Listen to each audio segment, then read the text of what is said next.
Gentleman from Cavite. You're recognized. What is the Thank you, pleasure? Mr. You're President. seeking the floor. Unang-una, ako po yung nagtataka, Ginoong Pangulo, pagka po pala si Senator Ping Lacson ang magdi-deliver ng privilege speech, wala pa po tayong nate-take up na kahit ano. Siya pala ay masyadong special dito sa chamber natin. Kasi po, pagka kami, lalong-lalo na ako, minsan patatapusin na lahat muna. Aabot po ng halos alas 7 hanggang alas 8 ng gabi. Kaya kung minsan po, pag ako nagdi-deliver ng speech, wala na si Senator Lacson. Ganun po pala siya ka-importante. Majority Leader, I think you should answer that particular Yes, Mr. President, statement. yung privilege speeches, alam mo, dalawang linggo na lang po naiiwan with due respect to Senator Marcoleta. Talagang tinutulak natin yung legislation. Una, yung privilege speeches, we put always, and it's been a practice in the past, in the tail end of the discussions, because the privilege speeches can take up a lot of time. Yung nangyari po kasi kahapon, sa speech ni Senator Marcoleta, with due respect to the two sides, binanggit po niya yung pangalan ni Senator Lacson. So it is obvious that Senator Lacson would like to respond. So usually when it is personal and collective privilege, especially when they're trying to defend themselves, kasi gusto mong i-defend sana ang sarili mo, binibigyan po natin ng pagkakataon. Ang senador na tumayo at any given point in time. Kaya kung sinabi din po sa akin ni Senator Marcoleta kahapon na ito po ay personal and collective dahil galit ako kay Senator Lacson, ginawa kong agad-agad. Pero hindi po niya kwento sa akin ano yung purpose ng kanyang speech. Kaya nung linapitan niya po ako first speech, binabigyan po natin Senator Tulfo muna, pagkatapos si Senator Tulfo, Senator Marcoleta naman po. Pero yung laman po ng speech ni Senator Marcoleta ay binabanatan isang membro ng Senado. Obviously, that member of the Senate will stand and defend themselves. We have to give them priority. It goes for any member of the Senate, Mr. President. We will give that privilege to any member of the Senate. Thank you. All right, thank you. Mr. President, ang sinasabi ko lamang po ay ngayon ko lang po na nakita ang ganitong special treatment. Hindi ko naman sinasabi, Mr. President, na lahat ay ganito. Kasi po yung kauna-una, yung una pa po bago ito, Mr. President, naalala ko, tinapos muna lahat po ng bisita, pati po yung mga galing sa Southeast Asian Games. At kahuli-hulian nga po, inabot po ako ng alas 8 ng gabi. Yun lamang po. Ngunit gusto ko pong makapagtanong sana sa ating ginagalang na Senador Ping Lacson kung siya po ay papayag. My pleasure, Mr. President. Hindi ko po alam, Mr. President, Your Honor, kung paano ko, sana ko mag-uumpisa sapagkat hindi ako ang subject matter nung aking dineliver na privilege speech kahapon. Kaya kung sagutin at iisa-isahin sa inyo, ngunit ang nangyari, parang ad hominem ang nangyari. Sa akin po, natutukoy lahat ang inyong privilege speech ngayon, samantalang ang inaasahan ko ay sasagutin nyo yung privilege speech kahapon. Kasi kung ganun pong mangyayari, Mr. President, malilihis na naman po tayo sa inaasahan ng ating mga mamamayan. Dito lilitaw ngayon ang nauna pong mga patakarang nakita ko sapagkat kailanman hindi natin makakalimutan at huwag nating kalimutan na talaga pong nilimas po ang kabangbayan. Yun na po yung gusto nating pag-usapan dito. Kung sasagutin ko po ng isa-isa ang ibinibintang po ninyo sa akin, maliliis na naman po ang pinag-uusapan na kailangan na po ng taong bayan na malaman na po ang katotohanan. Sino po ang may pakana? Sino po ang mga mastermind sa nangyaring nakawan sa ating kabangbayan? Ito po ay hindi pangkaraniwang pagnanakawan, Ginoong Pangulo.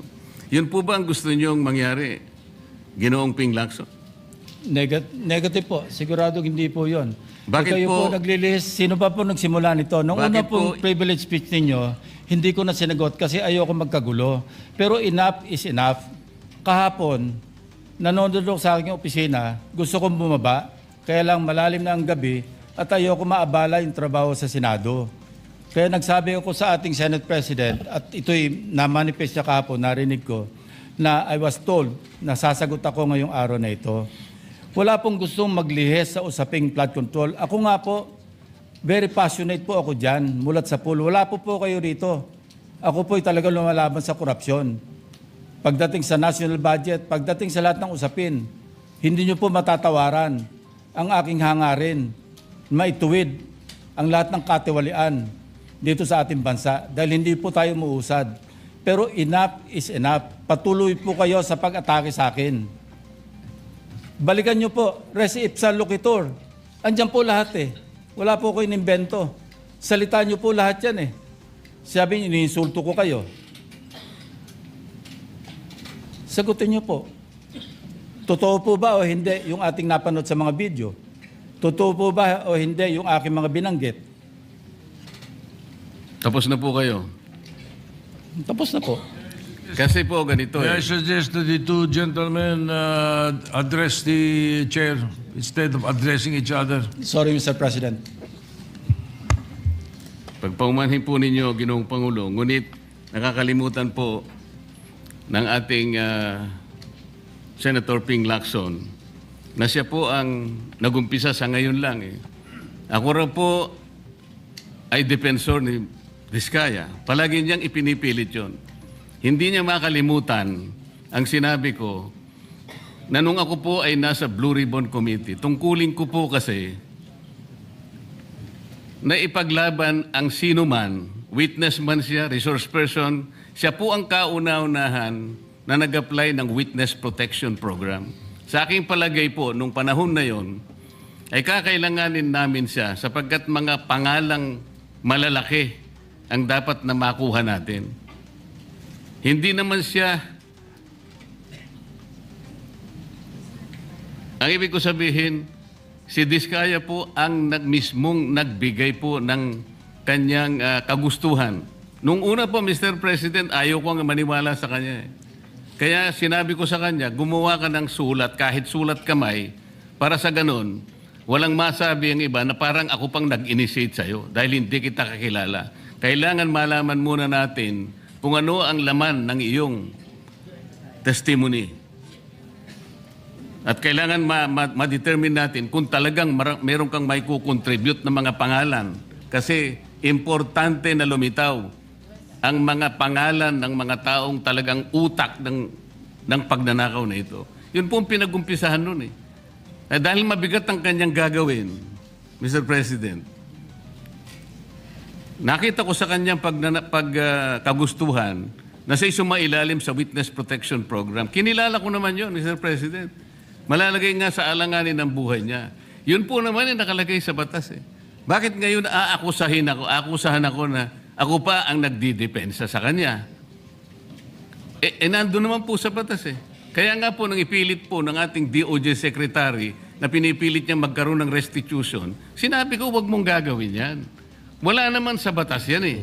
Ipipilit ninyo sa pamagitan ng memorandum ninyo na kahit wala sa batas para siya maging katanggap-tanggap na witness protection program witness, ay gagawin ninyong mag-restitute siya. Wala po sa batas yun, Mr. President. Yun po yung nilalaban ko. Kung napagkamalan niya na dinidepensahan ko, hindi po pwede yung ganun, Mr. President. So ngayon, hanggang ngayon, pati ba naman ng asawa ko na independent director, kakalantariin pa rito. Saan ba natin pag-uumpisa ng pag-uusap na ito? Pagkatapos, ipipilit na naman ninyo yung Kalayaan Island Group. Ano po ba patakaran dito, Mr. President? Ginoong Lacson? Kailangan bang samot-samot ang gagawin mo para sa isang privilege speech? Kayo po'y matagal na sa Senado. Alam ko po, kabisado nyo yung patakaran dito. Ang isang privilege speech nakatutok lang sa isang subject matter. Pero ang gagawin po ninyong samot-samot ito at pagkatapos ay mag-uumpisa kayo na parabang ang nilalaman ng privilege speech ninyo eh puro ad hominem. Wala po tayong matatapos dito. Ang hangarin po natin dito ay yung subject matter na pinipilit natin sapagat ito po ang inihintay ng taong bayan. Kung sasagutin ko po ng isa-isa at ang iba po'y sinagot ko na, ay lalayo po tayo. Ang akin pong tinatanong sa aking privilege speech kahapon, ay bakit parang hindi ninyo pinagbigyan ang ibang mga tao na napakarami nilang dapat sabihin para sa ganun malaman natin ang katotohanan. Kayo po ang nagsabi, Senator Lacson, Mr. President, napupuntahan natin lahat ng lugar na kung saan ang ebidensya. Hindi po ba kayo po'y nagpahayag noon dito sa plenaryo, Mr. President, Senator Lacson, na sinabi nyo na ang presidente ay name drop ni Yusek Bersamin. Hindi ko man lang po nakita yung kanyang katauhan na ipinatawag nyo dito. Samantalang napakalaki ng dapat niyang ipaliwanag sapagkat kayo po ang nagsabi sa pamamagitan ng pagtitiwala ninyo sa ibinigay na testimony ni Yusek Bernardo na niname drop niya ang presidente. 100 billion pesos po pinag-uusapan dito na kung saan ang porsyentong tinanggap nila sang-ayon din sa inyong pagpapahayag ay 8 billion pesos. Nagtataka po kami, ang taong bayan, hindi nyo man lang pinatawag si Yusek Bersamin. Nagtataka din po ako. Alam po ninyo ito. Nakiusap, nagpresenta si ex-Governor Chavit Singson. At iminungkahi ko po sa inyo at ang sabi nyo, sige po, sa susunod na pagdinig natin, ay iimbitahan natin siya. Sapagkat marami raw siyang gustong ibahagi sa ating pagdinig tungkol sa mga project sa Ilocos. Ngunit hindi po nyo tinawag.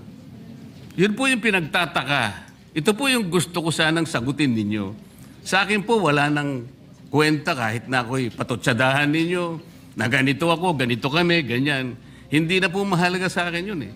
Ang mahalaga po, Mr. President, ang taong bayan ngayon na naghihintay ng kasagutan sa maraming katanungan nila kung magagawa pa natin na buklatin lahat ang dapat buklatin. Kilalanin kung sino dapat kilalanin. Ang gusto ko pa po sana, Mr. President, sana sagutin po ninyo, Senator Lacson. May I respond, Mr. President? May I respond, Mr. President? Yes, please, go ahead. Mr. President, Your Honor, have you read the partial committee report? Ganito po ang nangyari, Mr. No, have you read President. the partial committee report? That is my question, Mr. President. Binasa ko po, ngunit hindi ko po magawan ng paraan kung paano ko po itatrato. Kasi kahit na po ganun ang nangyari, tiningnan ko po eh. Kaya lang, sabi ko sa mga staff ko, nung mag-meeting kami, bakit ka ako wala man lang pirma ito? Ito po italiwas po sa inyong ipinahayag kahapon. Sinabi nyo rito, If I may be natanggap allowed, ko. Mr. President. Patapusin niyo muna ako para may paliwanag ko kung bakit hindi man lang ako sumagot sa inyo dito sa ibinigay niyong material na ito. Kasi sinabi po ninyo, for one, I have it on record that his office already received a copy of the BRC Partial Committee report as early as February 11, both hard and soft copies, but he has not signed it, even with I dissent remark. It follows that as chairman, I was first to sign before routing the same contrary to his claim that I did not. Kahapon lang po namin nakita ito, Mr. President. Pero hawak ko po dito yung ipinrint naming kopya na nakuha lang namin sa isang link sa PDF document. Kami lang po nagprint nun. Wala pong pirma. Mr. President, we assume that it came from the office of Senator Lacson or probably from the Blue Ribbon Committee. I would not assume otherwise. So sabi ko, kung walang pirma ito, wala man lang covering letter, ano bang gagawin namin dito? Gagawin ba nating banderitas ito? Ganun po ba yung pagbibigay ng isang importanteng dokumento? Kung inaakala po yung importante ito, eh bakit wala naman pong pirma man lang? Sa akin palagay, hindi po ganun ang pagtrato sa amin bilang miyembro ng Blue Ribbon Committee. Dapat man lang sana, kahit na initial nyo lang po at meron siguro kayong instruction doon, anong gagawin namin dito? Now, before Senator Lacson responds, will you answer the question? Did you read it or not? That was the question. Yes, Mr. President. You read it. Okay, Senator Lacson, go ahead. Yes, Mr. President. I mentioned it in my privilege speech. Binigyan po natin ng tikitikis ang kopya na may watermark ng kanilang opisina. Una, nagkaroon po tayo ng isang masamang experience na nag-leak yung nauna ng niroute na committee report. So naisip namin, para matunto natin kung saan opisina manggagaling ang leak, bigyan natin ng tikitikis ang kopya, hindi po talaga pipirmahan yun kasi advance copy po yun eh. Nasabihan po namin ang kanilang mga staff na kapag ready na sila na pumirma at nabasa na nila, hudyatan nila kami, ipapadala namin yung physical or yung hard copy. Nandun po yung signature page, nakapirma po ako doon. Hindi ko po pwede ikalat yon nang wala akong pirma kasi ako yung chairman. Hindi niyo po narinig yung aking paliwanag sa aking privilege speech na talagang walang pirma yung aming ikinalat sa bawat miyembro. Dahil yon para lang mapabilis kasi 400 pages po. Alam ko magtatagal mabasa. So para simultaneously, isipin niyo po Mr. President, kung isang kopya lamang yon na aking igagala sa 17 o 20 miyembro ng Blue Ribbon Committee, isang taon po, baka hindi pa tapos mabasa. So gumawa kami ng nag-devise po kami ng isang pamamaraan para simultaneously, sabay-sabay nila mabasa with the advice to their staff na kapag nabasa na at ready ng pumirma, sabihan kami, dadali namin yung kopya na mayroong signature page at sa kanila pipirmahan. Katunayan kahapon po si Senator Bam Aquino. Binigyan namin sa kanya yung may signature page at pumirma siya.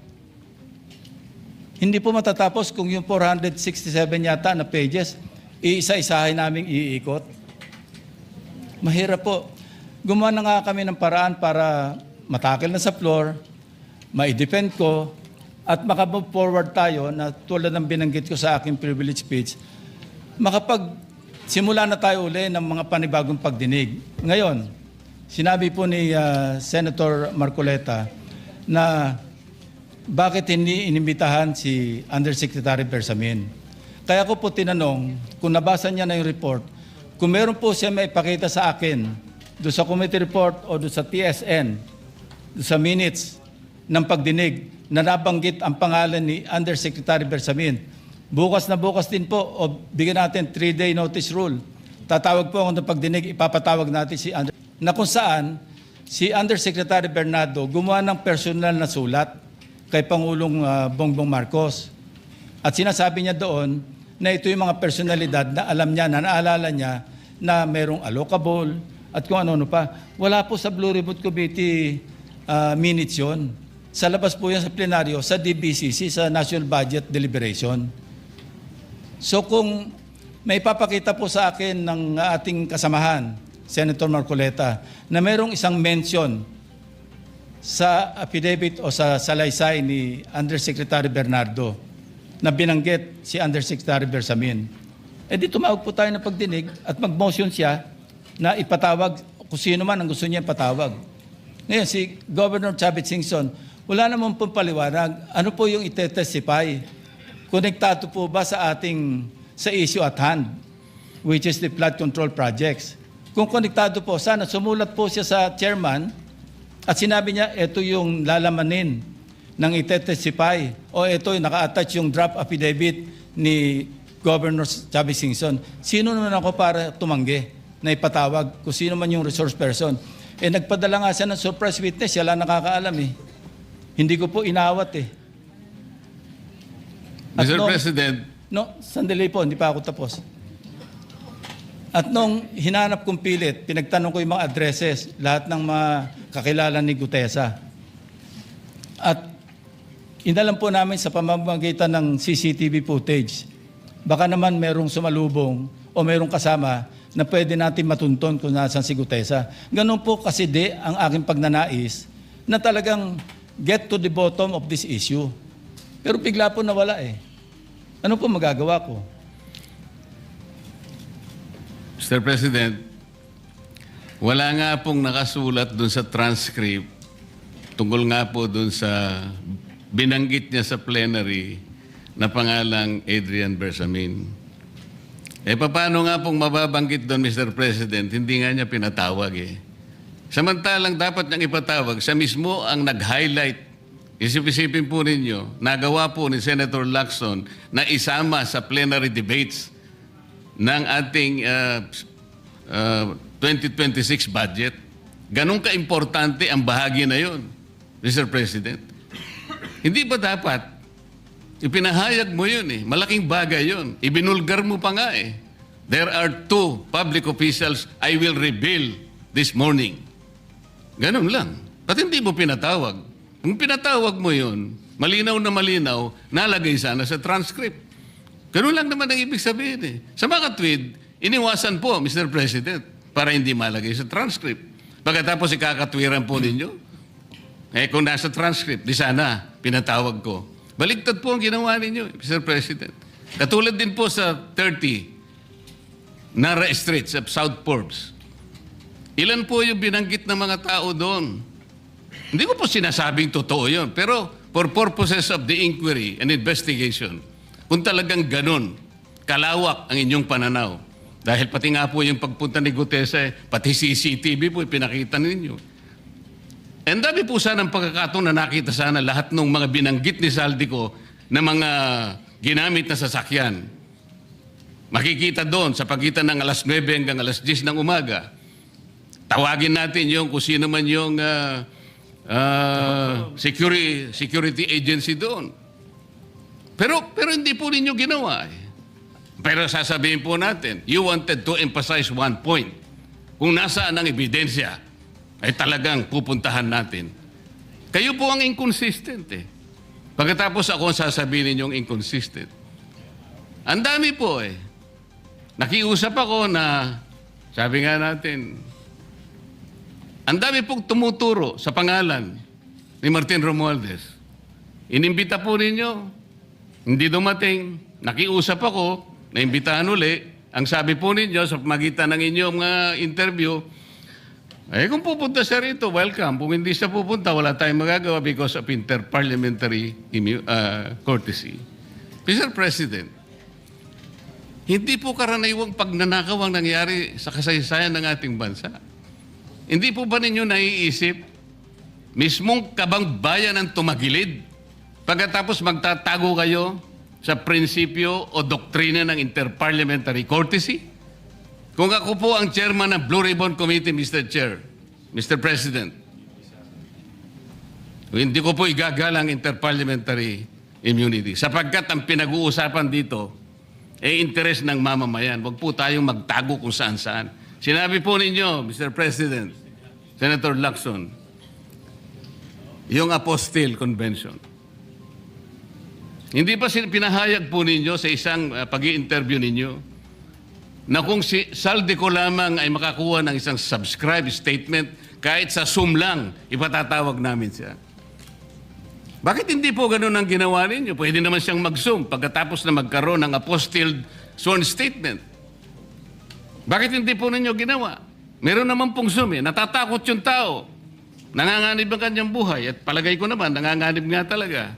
Iniintay pa po ninyo na humarap sa inyo? Pwede naman ang Zoom eh. Kung talagang gusto nyong tuntunin ang lahat ng mga ebidensya na dapat nating puntahan.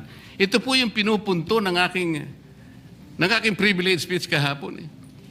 Hindi ko nga po alam na kapag ako po ang magdi-deliver ng privilege speech, Mr. President, palagi po kayong nawawala. Kasi nga, nasa bandang huli na po ako eh. Pero kung talagang gusto nyo lamang, alam nyo naman, nasa agenda po natin kung sino po ang tatayo para mag-deliver ng privilege speech eh. Ayoko pong isipin na sinasadya ninyo. Ngunit narinig naman po ninyo eh. Mr. President, pagkatapos isasama yung Kalayaan Island Group, ano po ba talagang pinag-uusapan natin dito? Yung kapakanan ng bayan, pinipilit po niyong pinagtatanggol ko ang China. Sa March 12 po, Mr. President, Senator Lacson, sana po may panahon kayo sapagkat ipinatawag ko sa magitan ng isang resolution at ito po ay alam na ni Senator Erwin. Pinatawag ko po ang NAMRIA, pinatawag ko po ang Philippine Coast Guard, Philippine Navy, ang DFA, pinatawag ko rin po si Justice Carpio at saka yung profesor sa UP. At kung sino man po ang interesado, pero once and for all, malaman po natin dito kung sino ang sinungaling, kung sino ang makatsina, kung sino ang naggagaling-galingan at nagpapanggap na expert in international law. Sana po, Senator Lacson, nandun po kayo. Mr. President, may we hear from the chairman of the Foreign Relations Committee because his name was mentioned. May I just confirm if indeed he will call for a hearing and invite those people mentioned, Mr. President, with due respect? Well, as requested, if you would like to respond, Senator Erwin Tulfo. Thank you, Mr. Chair. This morning, I have received a letter from the Department of Foreign Affairs citing that they cannot attend, including NAMRIA, Mr. Chair, and we have already written to the various chiefs of staff of the members of the Committee on Foreign Affairs. They cited, including NAMRIA, that they cannot attend because of the fact that it is a matter of national security, Mr. President. And I also have a copy that will be sent to your office, Mr. President. The reason given by NAMRIA, the Armed Forces of the Philippines, and the Department of Foreign Affairs, Mr. President. In other words, Mr. President, the gentleman from Pampanga and Tarlac is confirming something that is not confirmed. Mr. President, that is too much of a statement. Kausap ko pa lamang ang chairman at kaming dalawa po nagkakausap at niremind pa nga ako yung mga nakarang araw na March 12, okay ka na. So, ang sabi ko sa kanya, ito po ang dapat nating maimbitahan. Bakit naman po nagkaroon ng issue sa national security ang pagdinig tungkol sa usapin sa West Philippine Sea? Mr. President? Ito na naman po ba ay patakaran para ilihis na naman? Hindi po pag-uusapan dito kung ano-ano mang klaseng teritoryo pag-uusapan dito. Ang pag-uusapan lang natin ay yung masigalot na pinalalaki nila at hindi nila maintindihan na walang kamatayang West Philippine Sea. Nakalagay po kasi sa Administrative Order number 29, dated 2012, Mr. President. 14 na taon nang nakararaan, minanduhan mismo ang NAMRIA at ang DFA na mag-submit ng mapa at mga charts sa opisina ng United Nations General as UN Secretary General at inotify ang lahat ng international organizations katulad ng IHO. Ano po bang ibig sabihin nun, Mr. President? Alam po ba ito ni Senator Lacson, yung Administrative Order number 29? This is something between the chairman of the Foreign Relations Committee and the gentleman from Tarlac and Pampanga, Mr. President. Hindi po, tinatanong ko po kayo. No, kasi, I don't know Administrative Order number 29. Mr. hindi President. po ninyo alam, sasabihin ko sa inyo. I don't Ulitin need to ko. know, Mr. President. I'm not interested. Hindi po kayo interesado sa isang bagay na napaka-importante sa ating bansa? Hanggang ngayon, hindi ma-drawing ang West Philippine Sea. Hindi kayo interesado? Hindi po ako rin interesado sa sinasabi ninyo. Maring hindi po kayo interesado sa Kasi, sinasabi ko. no, Ngunit ang sasabihin ko, interesado ang buong Pilipinas. Sapagkat ito, dito nakasalalay po kung sino nagsasabi ng totoo. So ayaw po ninyong malaman ng totoo, Ginoong Lacson? Kasi po, Mr. President, ang ipapalabas na naman niya, yung China may karapatan dyan sa lugar na yan. Kaya ayoko na po marinig kasi ilang beses na po natin narinig yan, medyo masakit na sa tenga eh. Alam po Kaya ninyo, sinasabi ko po, ayoko na alam po ninyo, marinig Mr. kung President, nanggagaling sa kanya, Mr. President. si Senator Lacson po ay, ang pagkakaalam ko, isang magaling na investigador. Ngayon po pala yung manghuhula na. Paano po niya nahulaan? Ang sasabihin ko ay... The debate is going into Yeah. motives and all of that. So, motu proprio, the presiding officer declares the session suspended.